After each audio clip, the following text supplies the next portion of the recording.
Good morning, everyone, and thanks for being here, and thank you for the warm introduction, Andrew. You continue to be a tremendous friend to all the men and women of the New York City Police Department and to New Yorkers as a whole. So again, thank you so much. And there's so much hard work being done by the Police Foundation staff too, many who are on right now. It's President and CEO Susan Birnbaum, it's Executive Director Greg Roberts, and also the Board of Trustees and to all the Foundation's generous supporters. Thank you for everything that you do. Joining us virtually here this morning, each of you is an invaluable partner in our ongoing mission to make our great city even safer. When you reflect last night in the Bronx, one of our police officers was shot by a criminal carrying an illegal gun. And amazingly and thankfully, our officer is expected to make a full recovery. Shot in the back just under his bullet-resistant vest. The shooter was arrested. All of the cops get to go home again to their families. I know I don't have to point this out to this audience, how dangerous the work is that our police officers do each day and night.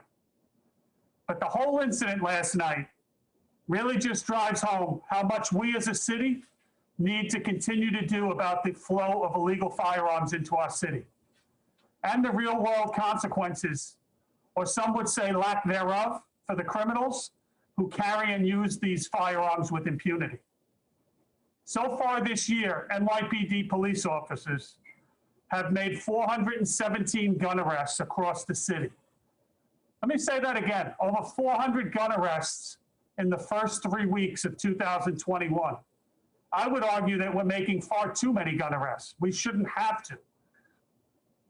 When you do the math, 16 gun arrests a day.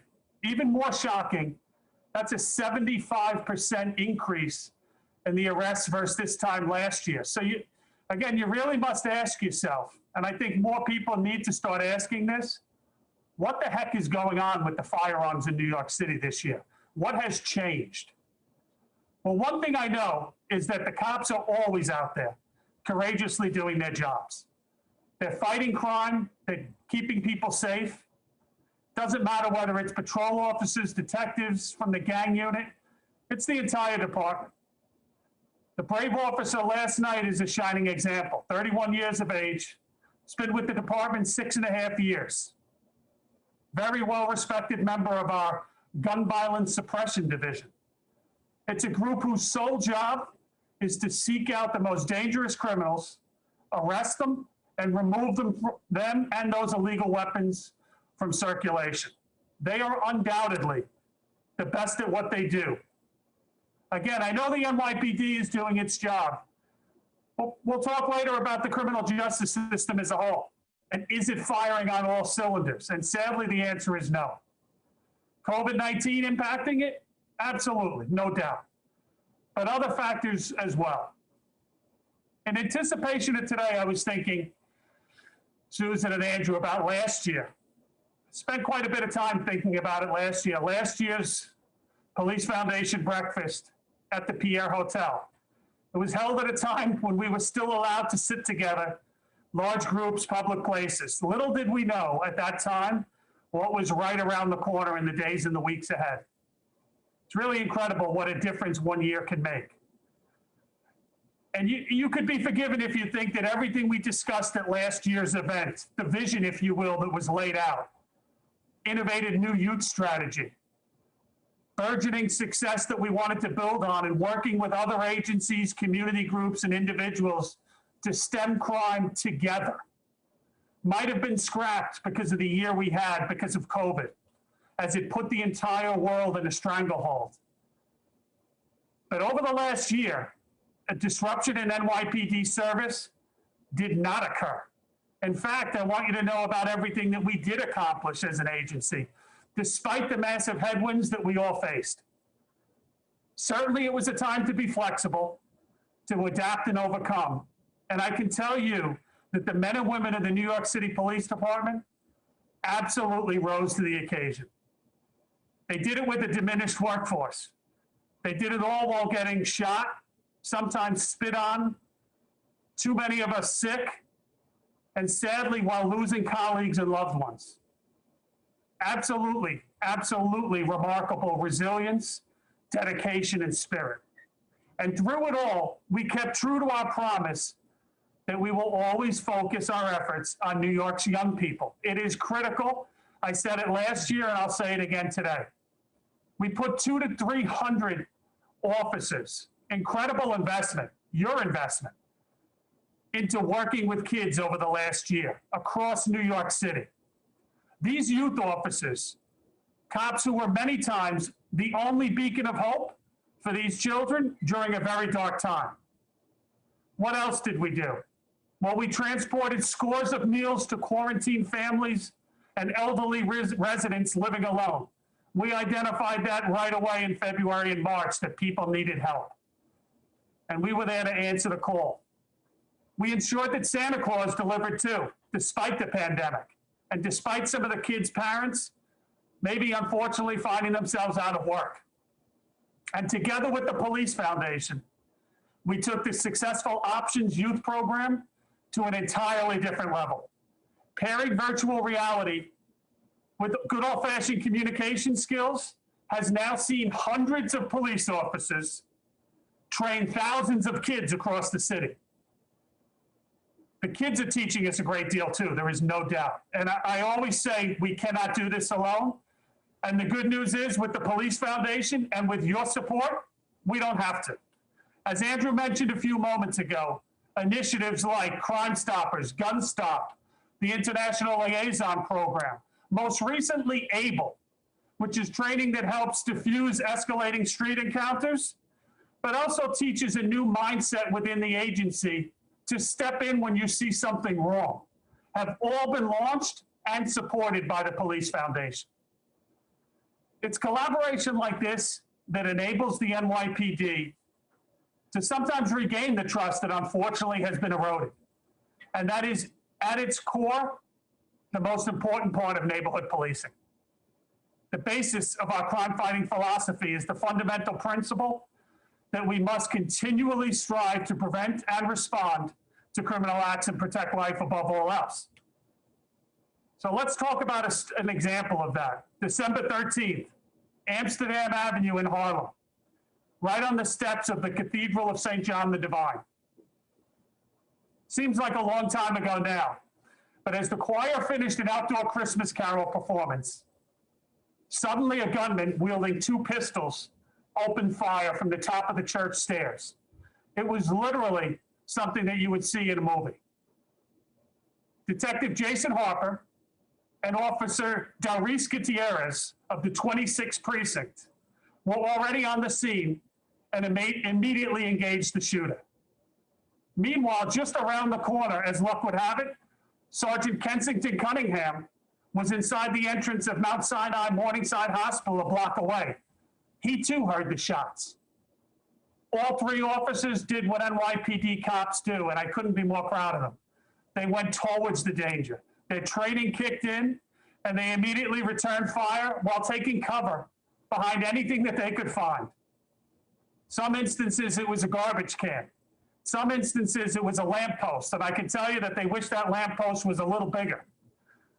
They immediately broke cover then to do what they do, and that's to get trapped individuals out of harm's way. I saw the videos myself. As I talk about it right now, I'll tell you, I get chills just what they did that day. Nothing short of heroic. And as I said later during a press conference on those very same church steps, the shooter's true motive probably will remain unclear forever. But we do know what his duffel bag contained: gasoline, rope, wire, tape, multiple knives, and a Bible. So whatever the intention was, it's clearly thanks to the swift professional actions of our 3 heroes that no one else, civilians or cops, were injured that day. I could talk for hours about that incident and many, how proud I am, how capable they are in such stressful situations when their training takes over. But I think it might be more compelling to hear directly from them. So a special gift this morning, Sergeant Cunningham, Detective Harper, Officer Gutierrez. Can you hear me? Or are you sleeping? Yes, sir. How you guys doing? Good. We're good, Commissioner. Good, sir. So I queued up the story that day, and everyone here on the line is now listening. If I could, just give me your perspective. I mean, it's Christmas time. It's New York City. It's Christmas time like we've never had before. But you're not policing a protest this day. You're at a nice event. It's Christmas caroling on the steps in the community that you serve every day. What do you expect to encounter that day? Well, the event was wrapping up. It was about 3:40. My partner, Gutierrez, and I were at the intersection of 112th Street and Amsterdam Avenue, clearing out pedestrian and vehicular traffic. I was thinking in my mind that, I'm going to wrap up the day early, perhaps ask if I could leave a little early. It was a beautiful day. I would say in the high 40s. And then still a lot of people outside, so, we couldn't leave yet. As a matter of fact, I had a conversation with Officer Gutierrez, and I says, you might be able to leave in a little while. This seems to be winding down. He says, no, I'm going to stick around. And shortly after that conversation, all of a sudden, we hear what I thought initially were fireworks until I looked up at the top of the steps, and I saw a man holding a gun in each hand in the air at about a 45-degree angle, letting off numerous rounds. And then I noticed people screaming, running, taking cover. I mean, it was a horrific sight to see. My immediate instinct was to make sure that everybody was safe and take cover. That's where the training kicked in. So I found my cover, I engaged the active shooter, and I guess people have seen the rest. If you've seen the video, you know what happened. But it was a scary situation. I certainly saw the video, and I wanted to speak about the training. Maybe Officer Gutierrez, could you just tell us, you're assigned to the 2-6. What's your assignment there? Because I think that's an interesting part of the story, too. How you doing, Commissioner? Thank you for having me, and thank you, the Police Foundation, for having us. I'm a neighborhood coordinating officer at the 2-6 precinct. That day, I was assigned to that detail. It's a beautiful, beautiful day, beautiful Sunday. And like my partner, Jason, Detective Harper said, that event was almost done. And immediately, our concern were the safety of those attendees in that event. I was a little scary, yeah, but as you mentioned, Commissioner, the training kicks in, that training of protecting that civilians, getting them out of the hard way. Believe it or not, that training muscle memory kicks in. Yeah. As soon as that kicked in, I had the chance to remove those pedestrians out of the way. Yeah, and from the sergeant's perspective, you're a block away at a hospital. You're not even at this event. What's your takeaways as you run towards this incident and try to quickly assess what is going on? Yeah, thank you, sir, for having us. Thank you, Police Foundation, for having us as well. Well, to be brutally honest, I was towards the end of my tour doing pay detail. I had approximately 15 minutes left when I heard the shots being fired. So when I started running toward the corner, I heard on my radio active shooter. Not knowing the totality of the incident, like you said earlier, the training just starts to kick in. Me trying to assess everybody running because there was droves of people trying to get away from the area, and seeing all those civilians and everybody laying down and people trying to get away, it showed me that I was in a real situation that I had to be on my P's and Q's. If I could, and anyone can answer this, we have a chance to dissect this for literally over a month now.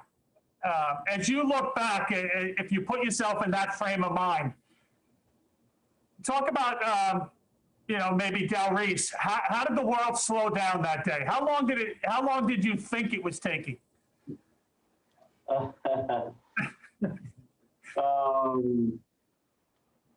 That day, well, I thought it was gonna be an easy day. You know, and I never thought that in my career it would, I would, you know, such as a tragic event that day. But gladly our training kicked in, sir, and we took those civilians out of the way. That was my main concern that day. If you look at the video, I'm looking left and right. Right is my partner, Jason, and left, there's a female with her daughter. She's like covering her, on top of her, trying to protect her. And my main concern, I never lost that tunnel vision. I was focused at the target and those civilians. Yeah. So that day, thank God, my training kicked in and I was, you know, able to help those people. Well, let me just say this, and I'll let you go in a second. First and foremost, you all made the NYPD family incredibly proud, really, incredibly proud of your actions under the most difficult circumstances that day. And when you watch that video, you spoke of the training, and it's great. You know, Ben Tucker does a great job and constantly assessing, and that muscle memory, because you don't have time to think. But what you did that day in putting your lives on the line for innocent civilians, incredibly proud. So let me just say that. And I'm curious, this one would be, and this will be my last question to Jason and Doris. Now you're back still in the 2-6 precinct. You're back in that neighborhood where you've been policing for years. Community affairs officer, neighborhood coordination officer. You have pretty deep ties to that community. Do people recognize you now? Do people stop you and say anything different from that day? I think when you look at assignments within the NYPD, you're probably two of the assignments that build some of the longest relationships. So you already had pretty deep roots in that community, but I think it's taken a different level now. Anything's changed? Well, actually, my roots in that community extend back beyond when I started my career with the NYPD. I actually grew up in the neighborhood within the confines of the Leo precinct, which is the precinct just slightly north of the 26th precinct. So I grew up there from the age of 3 to 15, and I followed in my father's footsteps, who was a law enforcement officer in community affairs at the 28th precinct. And so it was humbling and one of the greatest joys of my career that I can come back to the community where I grew up and police the very same community where I grew up as well. And so after the incident, to speak about the incident, I got an outpouring of messages and support from community members. It was really uplifting. You know, you kind of second guess yourself sometimes after an incident like this. You wonder if you could do things differently. But, you know, that's where the relationship between myself and the community really helped a lot. And it helped that I had that relationship. It helped that they knew the type of individual that I am. And it really, it made the process easier afterwards, you know, just to cope with what happened and know that I had the support of the community. The community was proud of me. A lot of people told me they were proud of what I did and that I may have saved a lot of lives. And so, you know, that's where that relationship was really important. Well, we echo that as well. On behalf of everyone on this Zoom call, and there's a couple hundred, again, couldn't be more proud. I'm going to let you gentlemen go. I think you probably have a day job too, so get back to work. Thank you so much, and great work. Thank you. Thank you, sir. So really, truly remarkable work by these officers, and I'm so happy that they had a chance to join us this morning, and you can hear directly from them. You talk about, I've had this conversation. I know Susan's on, you know, the work of our NCOs and our community affairs officers and our patrol officers, and you hear a lot of different things, but this really epitomizes a lot of what we're trying to do here. Here you have an officer that literally grew up in the neighborhood and now serving the people of that community. So to me, it doesn't get any more about what the NYPD is really about than that. That's just one incident in a year chock full of unprecedented challenges, for sure. To say that we've had a difficult past 12 months, I think we would agree, would be an enormous understatement. I think in many ways the term hero was redefined in 2020, and that certainly applies to nurses and doctors and many others throughout this tough past year. In the policing profession, there are no excuses, but there certainly is a lot of cause and effect. And when you look back on this past year, in my opinion, there's been a bit of a snowballing set of circumstances that helped bring about many of the hardships and difficulties the NYPD and our city still face. We've called it the perfect storm, but you could probably argue it's a little more closer to a hurricane. But make no mistake, every year is marked by major events that challenge the police. It's how we respond to those events and developments that matters. And at the same time, we have baseline responsibilities that we will never ignore or neglect. So now I'm talking about 10,000 daily calls for service. They're coming in whether there's a pandemic or not. More than 10 serious crimes reported to us every hour. Dozens of ongoing investigations, and literally millions of interactions with New Yorkers across this city every day. It's city residents, it's commuters, it's visitors, all seeking various forms of assistance. The trick is to strike the balance. Strike the balance between the major crises and that baseline work that people depend on so much. We had to strike that balance again and again last year. And now, all while facing the defund the police movement and the NYPD's first budget reduction in decades. And that budget reduction was to the tune of $1 billion, and that's with a B. As we set the course now to better connect with our city's young people and enlist the help of New Yorkers in every neighborhood, the year began with the implementation of a state legislative package that we've talked about many times, commonly referred to as bail reform. And we've been on the record, and I've personally been on the record, of saying that we support bail reform.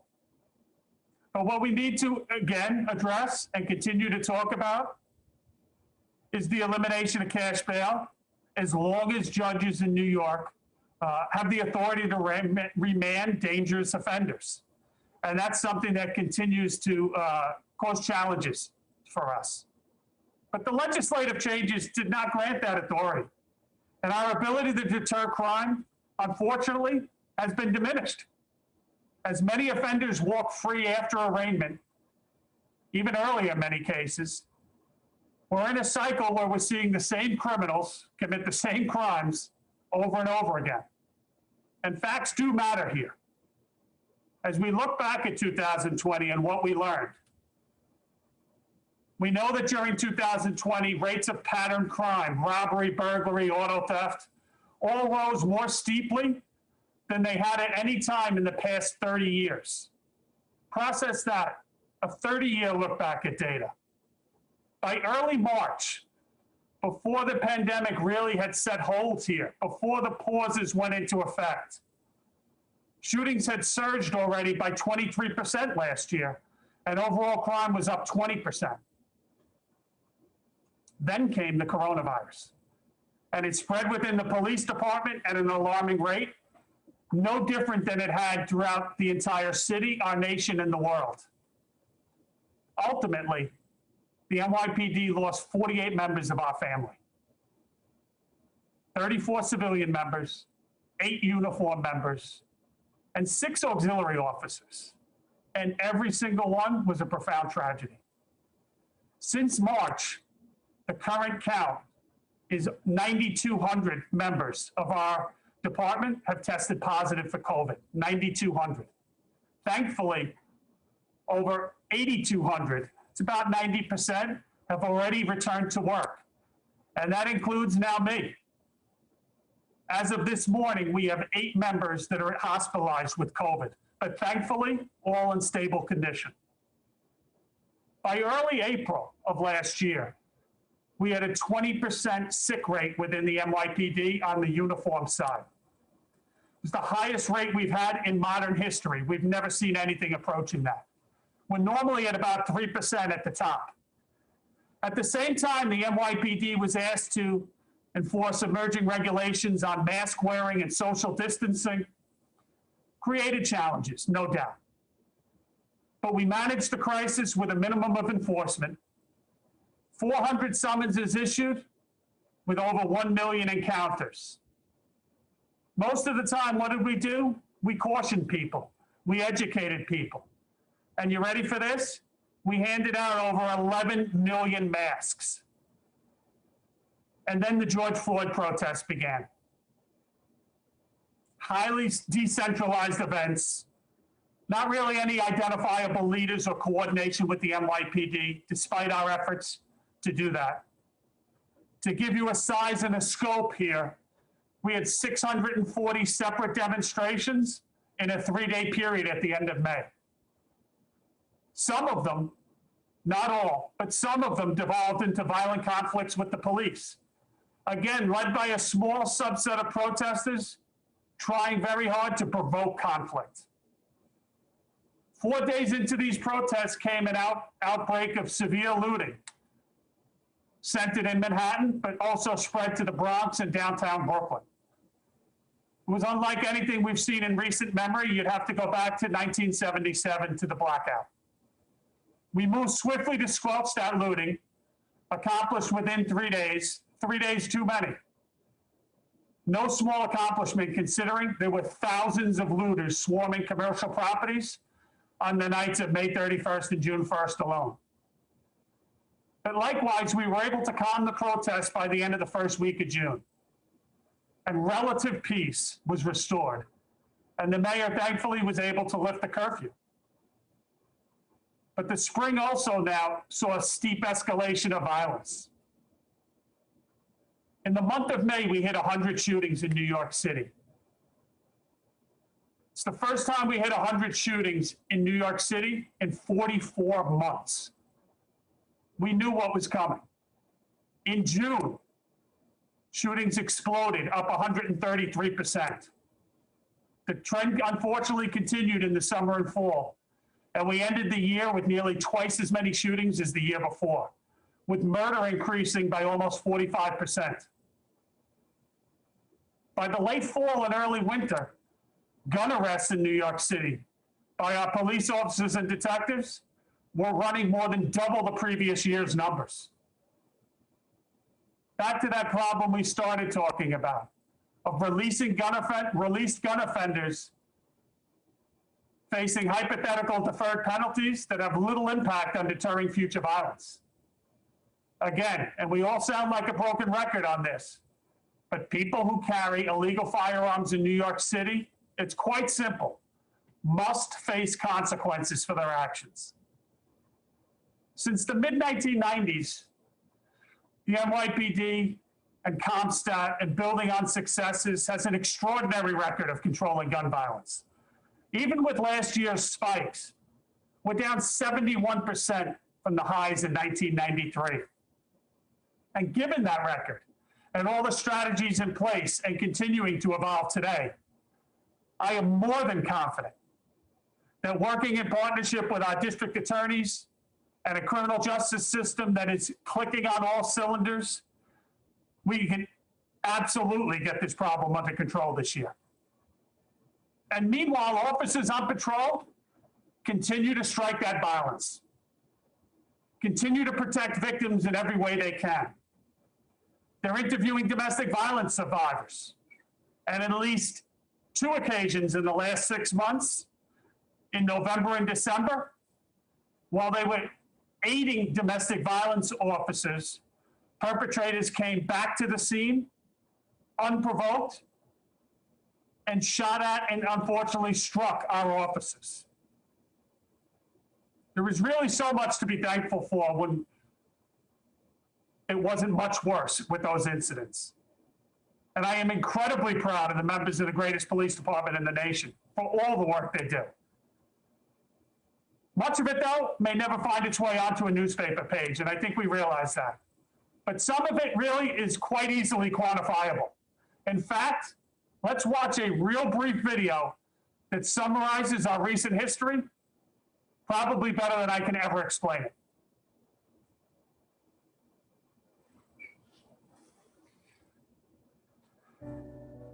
We vow to invest heavily in our city's young people by deepening opportunities for kids, especially teenagers. These efforts will focus specifically on guiding kids along the path to keep them out of the criminal justice system.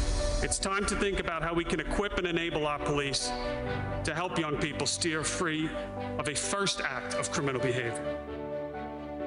This was our vision for 2020, one of optimism and hope. And here is how our year unfolded. We are hurting, we are crying, and we continue to fight. We simply have no other choice. It is in our heart and it is in our soul to sacrifice, to serve, to fight for you. 9,160 officers were sickened by COVID.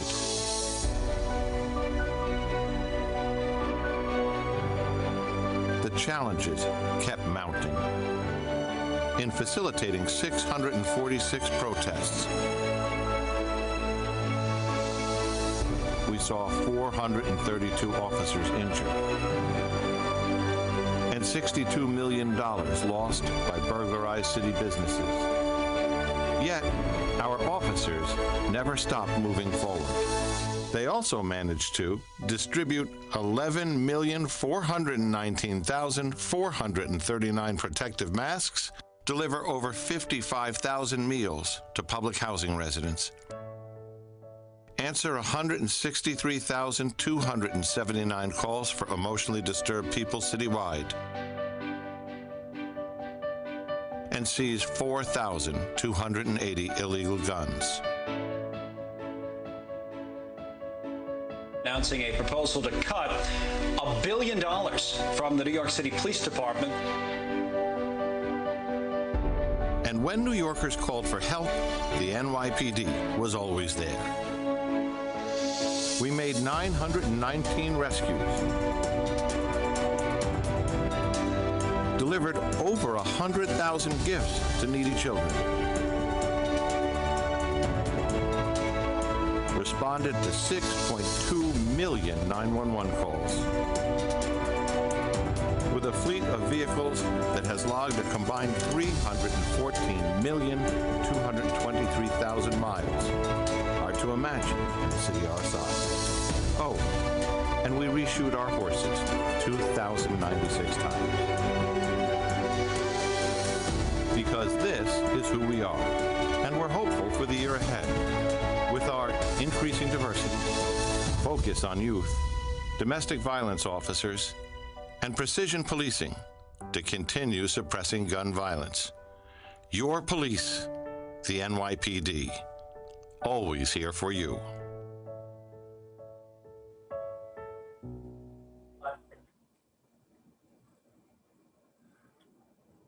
Love that video. You may recognize the voice there. Listen, I mentioned the budget cuts before. It's the best we could do with the reduced budget. So we're working with what we have here. We're flexible. I'm going to finish up now, and I know that we're going to give an opportunity to take some questions. But when you look forward now, and the dawn of 2021, as we look forward, is really bringing in an era that's optimistic. It's hope, it's opportunity. It's allowing all New Yorkers to start this next chapter as we move forward. We're going to continue to be challenged, there's no doubt, in the weeks and months ahead. We still are dealing with the pandemic.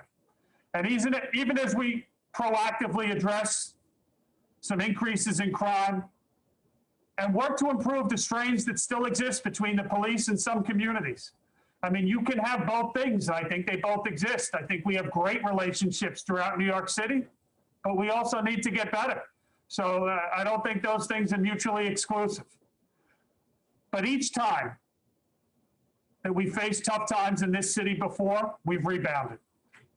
And the men and women of this police department have been right at the front of that recovery. So this year, we're going to redouble our efforts to improve everything from quality of life to engaging young people, to eliminating this gang violence that's hurting some neighborhoods, And we're also going to continue to seek help from elected officials and our partners. It's critical to ensure that the entire criminal justice system works and operates efficiently and puts innocent New Yorkers before the criminals that are terrorizing neighborhoods. We have a tough road ahead, there's no doubt, but there are much better times around the corner. And as we always do, we're going to persevere as one New York City. I will say to all of you today and to all the people we serve, thank you so much for the stream of support over the last 10, 11 months that you sent our way. Most importantly, thank you for recognizing the incredible sacrifice that was made on your behalf. May we never forget the NYPD members that put themselves in harm's way every single night. They did it long before 2020. They're going to be doing it long after 2021. And they do it for one reason: to keep you and your loved ones safe. Seems like a long time ago now when you look back at March, when the lives of NYPD members began to be so callously stolen from us and all New Yorkers. During a global catastrophe, these workers showed up each day to perform tasks that others in our midst might be unwilling to do. But they left their loved ones, they came to work, and they got the job done. That's what your NYPD does. God bless all of you for tuning in this morning. God bless all the members of the New York City Police Department. And I want to thank everyone very much again for your time and attention. I think now may be a great time, Susan, if we could open it up, and I'll answer any questions. Thank you. Thank you very much, Commissioner. Our first question from one of our guests. Thank you for your service at such a critical time for New York City. There were 1,868 people shot in 2020, more than double the 923 in 2019. This trend began before the onset of COVID-19. What changes will be made or have been made in 2021 to reduce illegal guns and shootings? Yeah. So it remains the focus of what we do each and every day. Thank you for the question. For a lot of different reasons. You know, there are no second chances from gun violence. It is something that afflicts, disproportionately people in certain neighborhoods in New York City. The shootings in New York City are really concentrated. When you look at the statistics, and it holds true over decades, that when you look at maybe 10 precincts in New York City out of 77, 10 of those precincts may make up 40 to 50% of the shootings at certain times. So it really is disproportionate. I could tell you, when you look at that doubling of shootings last year, we have certainly realigned resources within the NYPD to be very aggressive in terms of tackling gang violence and everything to do with the firearm, from the trafficking of guns coming into New York City to the identification of those that are carrying illegal firearms and using them. And we are working extremely close with our federal partners as well as our state partners with the different prosecutors in New York City. I'll go back to what I said yesterday, though. I am very much disturbed at the amount of gun arrests that we are making in New York City. And that seems counter to logic at times. But the fact that we are making this many gun arrests is a problem. And it really what it is an alarm bell that is sounding, that has been sounding for at least 6 months, that people need to start paying attention to. We need help in terms of legislative fixes. We need judges to be able to keep dangerous people off the streets that are putting innocent New Yorkers in harm's way. We had a police officer shot last night. We had many incidents, far too many, last year of police officers shot. We had a 1-year-old child shot and killed in Brooklyn in a stroller on a warm summer night. Is there outrage? Certainly there's outrage, but I think there is not enough outrage. And when you look at what we are facing, what I could tell you is that the solution is not complicated. And it is right in front of us in terms of who are carrying guns, the consequences that people that are carrying guns must face. And the last piece deals with the courts.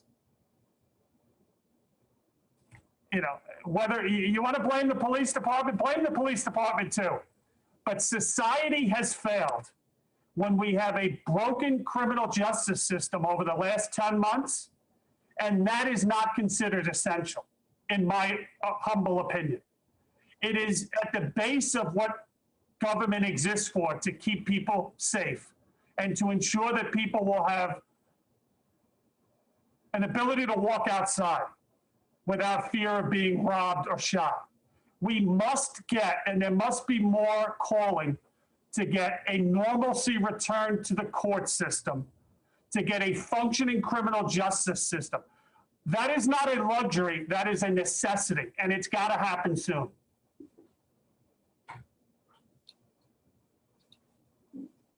Thank you, Commissioner. For people who want to submit questions, instead of raising your hand, if you could do it through the chat function, that would be helpful. Commissioner, I have a lot of people asking about defunding the police. How is the department working with City Hall on what will be a vastly different NYPD budget going forward? And how is the NYPD dealing with the decline in resources? Well, yeah, I mean, it's no secret, Susan. I mean, you have two different lanes here, if you will. I think all of city government, and this is the perfect audience. I mean, we are in an incredibly difficult time. You know, hopefully at some point in the future, we turn the corner as we get back to normal. But, you know, I walked across the street to City Hall the other day, and really what struck me was the walk back. It was a ghost town. And we're 10 to 11 months into this. Nobody was walking under the municipal building. Nobody was waiting at a red light to cross the street. There was no traffic. There was nobody walking into or out of the subway. That needs to normalize. Obviously, the coronavirus and what it has done to this city and country. The vaccine certainly is going to play a role, but that's one angle of this. In my opinion, certainly, that we need to get back. It's not a police department problem here. This is all city government and all businesses as everyone adapts to the new reality. Now, the second piece is, I think, really what you're talking about. You know, coming out of June, the defund movement, you know, obviously close coordination with City Hall. You know, when you look at some of the recent, we just put 2 academy classes in November and December, so that's very positive news. We're starting to see some glimmers of hope in terms of we just had authorization to hire some civilian members of the department. It is the first time that happened in a very long time. So we're working closely with City Hall. We are getting support from them. I think that in all city government and all elected officials, cooler heads need to prevail here in terms of, you know, what's the situation on the ground? What are people, not just in New York City, but New York State, dealing with crime? It's such a difficult time, Susan, because you can almost throw out a lot of the crime statistics, in my opinion, across the state, because it's artificial. We know the shooting numbers are the shooting numbers, but when you look at a lot of these other statistics, businesses are closed, schools are closed, commuters are not, you know, bumping into each other on the train and assaults. It's very different right now. Clearly, I think, you know, as we have those hard discussions, I think the one group of people that's not confused at all is the people in New York City. They see the conditions on the ground. I think they're worried at times. We're hearing it when we go around the city and talking to different groups in every neighborhood. And they are very adamant about what they say, and they're very clear. They want more police. They want public safety. They want to work with the police. So we are 100% committed to that. And hopefully, you know, hopefully we can continue to work towards that. Thank you, Commissioner. I have a question about due to the increased number of retirement, people who are retiring in the department, you started to talk about the new classes. What is the status of the recruitment and how are you filling those vacancies? And let me ask a second question, just so I can ask you two at once now. What are some of the ways throughout 2021 that the department's going to build stronger connections with the youth of New York City? You started to talk about options and some of the other things you're doing, but building a good team, an effective team, building trust and cooperation between the communities you serve and the police. So those are two questions. First about the recruitment and the vacancies, and the second about building connections. So on the recruitment, the first week of November, we put a class of about 900 in. In December, we put a second group in. Those officers are going to be hitting the street roughly in May and June, not a minute too soon, close to 1,500 to 2,000 when you add up those two classes. No secret, it's been well publicized that we took a pretty significant hit to our head count. With the passing of the budget in June 30th, our head count was reduced. So that's the first hit. And then on top of that, we started to see a very aggressive increase in the rate of attrition with retirements. It is something that is real. It's something that obviously is a challenge to us as managers, and we have to continue to work through it and make tough decisions on how we reapportion our resources. That's the bottom line. No different than any other business. We do have those reinforcements coming. It's going to take time for them to come, and the X factor here is how many additional retirements will we have before they hit the street. But ultimately, I just had the bout with COVID and was working a lot from home. And I said one day to my team around me, much as you would with your team, whatever business you're in, the executive staff that I have around me is really just a privilege. And the way that they carry themselves, carry on the mission, I have 100% confidence that any and all challenges we're going to meet head on. When you talk about the youth and the engagement, I mentioned in my prepared remarks, we put 200 to 300 officers directly into engagement with the youth. They were actually scheduled to receive pretty intense training literally when the police academy shut down with COVID last year, and it put them off for about 4 or 5 months.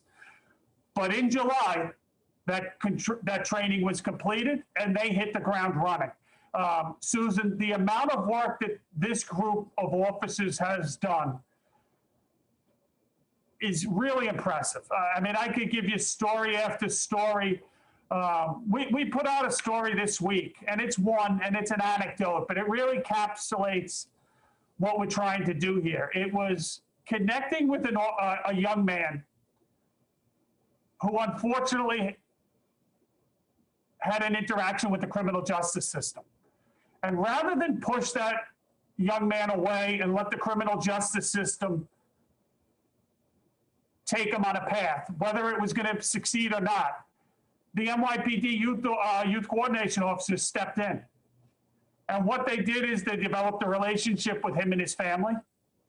They eventually convinced him to become a NYPD explorer, set him on, I would argue, a different path, where he was all of a sudden now seeing a different side of the police. The end of the story is that young man just went off to college, finished his semester, and he's on the dean's list. It doesn't always end with that good of a story, but we are trying everything we can throughout New York City.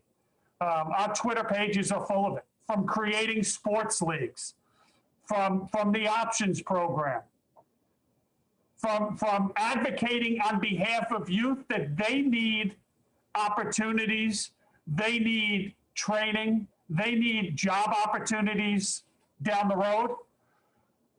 We have story after story of sports leagues created. Sometimes it's police officers working their day shift and then volunteering to coach in the neighborhoods where they work for free to work with the kids of that community. So we have really stepped up, I would say, over the last 6 to 9 months. Chauncey Parker is the brain trust of this. Many of you may be familiar with Chauncey. He's, worn many hats over his career, and he came onto the NYPD last year. He has a very aggressive agenda over the next 6 months, real things that we hope to accomplish.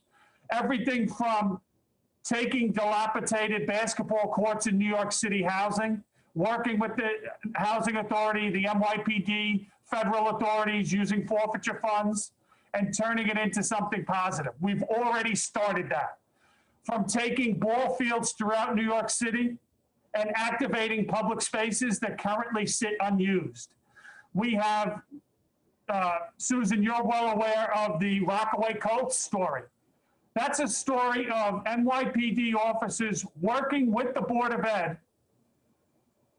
in some of the toughest neighborhoods of New York City and working with kids, identifying kids that need help, and creating an environment where the kids want to come work with the NYPD. And creating an environment where you can't come and work with the NYPD if you don't show up at school and get good grades. So I could probably pontificate on this a long time. It is, to me, I would much rather work with kids and keep them out of trouble than be dealing with them at a shooting scene or a gang shooting after the fact, because I believe your chances of success are much higher on the front end. So we're going to do both, but we are 100% committed to really changing lives here. And we have to do everything we can to break that cycle of violence. And we're doing it with partners all through the city. So it's really an exciting time. I know we're in our last couple minutes here, but one last question, and I'm sorry to anybody whose questions we didn't get to this morning. Cuomo's given you a deadline of April 1st to put in your police reform report. How are you preparing for that, and where does that stand? And I'm sorry, that has to be the last question. No, that's a great way to end it, though. Governor Cuomo passed an executive order, I believe it was in June, calling out every police department in New York State to go through a process and working with community and other stakeholders. So whether you're in Buffalo, New York, or a small suburb up in the Canadian border, or you're in New York City, everyone is going through this process. The deadline, as you said, Susan, is April 1st. I could tell you that from the day this was announced, I have an incredibly gifted team led by Liz Dates, one of our attorneys, led by Danielle Pemberton, and others on the PD side.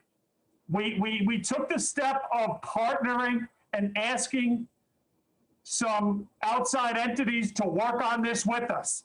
If you want to see change in the NYPD, here's your opportunity to come in on the ground floor and affect policy and how we look at things. And I was thrilled when I got 3 for 3 yeses. So Orva Rice from the Urban League New York chapter came on. Wes Moore from Robin Hood came on. And Jennifer Jones-Austin from the Federation for Protestant Welfare Agencies in New York City all came on and are working closely with us. From day one, we've set out and had a very aggressive agenda where we've held meetings. We've worked with people that are pro-police and maybe historically would be classified as anti-police. Many of them participated, some of them declined. We've hit every neighborhood in New York City and held forums. It's actually on the NYPD's YouTube channel where you can go right now and watch those meetings. And we heard, Susan, a little bit of everything. We heard about lack of accountability. We heard about we need more diversity. We also heard a lot of positives about the police. We heard about businesses that are worried about quality of life, and we heard it all.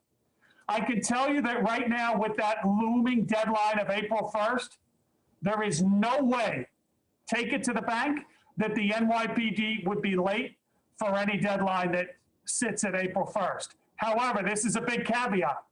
The way that the executive order was drafted, despite all of the efforts of the NYPD and my team taking the lead here, it is a process that cannot, by law, be controlled by the NYPD. And if that makes perfect nonsense, well, welcome to politics.